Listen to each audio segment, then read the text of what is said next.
লঙ্কা দিয়ে কি করতেছো? লঙ্কা দিয়া তোমার বৌমা খুব মিষ্টি মিষ্টি কথা কয় না, মিষ্টি মিষ্টি করে লঙ্কাটা খাওয়াবো। তাই? তুমি দেখো না ওর অবস্থা দেখো। बड़ा हरामी हो बेटा। এই দেখো লঙ্কা, এই দেখো এতগুলি লঙ্কা। আজকে হালকা করে নিচে দেবো লঙ্কা। এই যে বোঝা যাচ্ছে লঙ্কা আছে না, বোঝা যাচ্ছে না। ताले तू अच्छा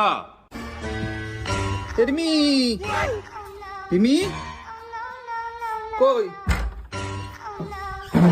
না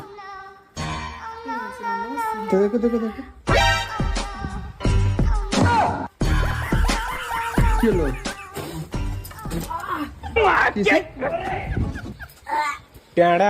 কি হলো? কি হলো?